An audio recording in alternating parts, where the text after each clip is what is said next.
नमस्कार दोस्तों अक्टूबर माह 2021 में प्रधानमंत्री नरेंद्र मोदी जी ने अमृतकाल शब्द का पुनः चर्चा किया। तो हम आपको बता दें कि अमृतकाल का मतलब क्या होता है। अमृतकाल का उद्देश्य नागरिकों के जीवन को बेहतर बनाना, गांव और शहरों के बीच में विकास विभाजन को कम करना, लोगों के जीवन में सरकारी हस्तक्षेप को कम करना और नवीनतम तकनीक को प्राप्त करना। दोस्तों, आप सबको बता दें कि अमृतकाल शब्द का उपयोग ज्यादातर साधु संत महात्मा लोग करते थे। इस शब्द को पुनः एक बार चर्चा में लाया गया जब प्रधानमंत्री नरेंद्र मोदी जी ने इस शब्द का पहली बार इस्तेमाल अक्टूबर माह में 2021 में किया था। अमृतकाल को अगले 25 वर्षों के लिए संदर्भित किया जाता है। अगले 25 वर्षों में अमृतकाल के दौरान राष्ट्र आत्मनिर्भर भारत के लिए किए गए संकल्पों को प्राप्त करने की दिशा में आगे बढ़ेगा। ऐसा कहना है भारत के प्रधानमंत्री नरेंद्र मोदी का। आजादी के अमृतकाल में हमारी 75 साल की यात्रा को उसका गौरवगान करते रहेंगे, अपनी ही पीठ थपथपाते रहेंगे तो हमारे सपने कहीं दूर चले जाएंगे। और इसलिए 75 साल का कालखंड कितना ही शानदार रहा हो, कितने ही संकटों वाला रहा हो, कितने ही चुनौतियों वाला रहा हो, कितने ही सपने अधूरे दिखते हो, उसके बावजूद भी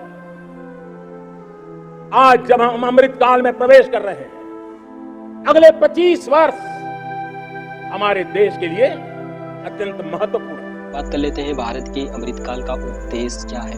नागरिकों के जीवन को बेहतर बनाना, गांव और शहरों के बीच विकास विभाजन को कम करना, लोगों के जीवन में सरकारी हस्तक्षेप को कम करना, लोगों की हर एक प्रकार सुविधा देना, सरकारी हस्तक्षेप को कम करना और सभी भारतवासियों को एक प्रकार की सुविधा देना। अमृतकाल के 5 प्रण है। पहला, बहुत बड़े संकल्प लेकर चलना होगा। प्रधानमंत्री जी, क्या आपका यही संकल्प है? नेताओं के लिए अच्छी व्यवस्था। आम नागरिक अमृतकाल में स्वास्थ्य व्यवस्था की जमीनी हकीकत देख लीजिए इस वीडियो।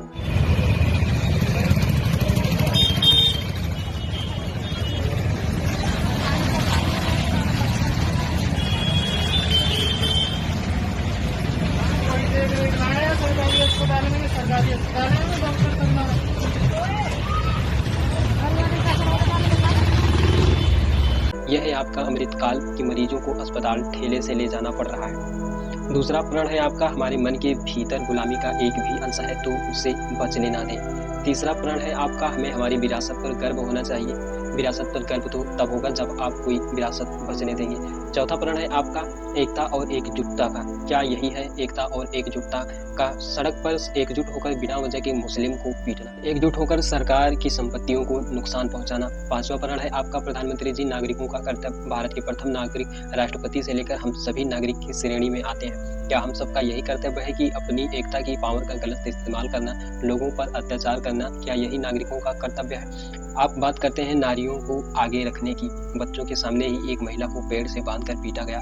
सोचो उन बच्चों पर क्या प्रभाव पड़ेगा जिस माँ को उन्हीं बच्चों के सामने पेड़ से बांधकर पीटा गया हो। सोचो जरा इस अमृतकाल से उस परिवार को क्या फायदा जिनकी बेटी घर से कोचिंग जाते समय कुछ लड़कों के द्वारा उस लड़की को छेड़ा गया, जिस वजह से लड़की ने आत्महत्या कर ली, जो हरदोई से बीएससी की छात्रा थी जिसका नाम रिशु मिश्रा है।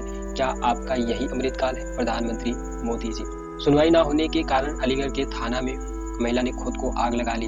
क्या यही अमृतकाल है? क्या यही अमृतकाल है प्रधानमंत्री जी की आपके अफसरों को बात करने की तमीज नहीं है? क्या यही अमृतकाल है प्रधानमंत्री नरेंद्र मोदी जी? आप नौजवान युवाओं को पढ़ने के लिए व्यवस्था नहीं दे पाए, जिसकी वजह से वो आजीवन धरना प्रदर्शन करने पर मजबूर है। अगर इस अमृतकाल में आप बहनों को न्याय नहीं दिला सकते, किसानों की बात नहीं सुन सकते, अत्याचार को खत्म नहीं कर सकते, तो हम सब क्या करेंगे? ऐसे अमृतकाल का नहीं चाहिए ऐसा अमृतकाल जिसमें हिंदू मुस्लिम को लड़ाया जाता हो और सरकार बनाने के लिए मुस्लिम अपने पार्टी में लाया जाता हो। क्या करेंगे ऐसे अमृतकाल का जिसमें निर्दोष को न्याय नहीं मिल सकता, गरीब बच्चों को पढ़ने के लिए अच्छी व्यवस्था नहीं मिल सकती?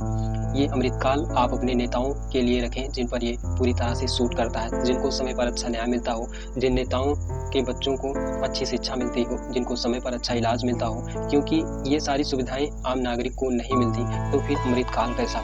मैं भारत की जनता से कहना चाहता हूँ कि इन सब चीज़ों के पीछे जिम्मेदार हम सब हैं। हम भारत के लोग हैं कि हमने इनके हाथों में सत्ता सौंप दी है। जय हिंद।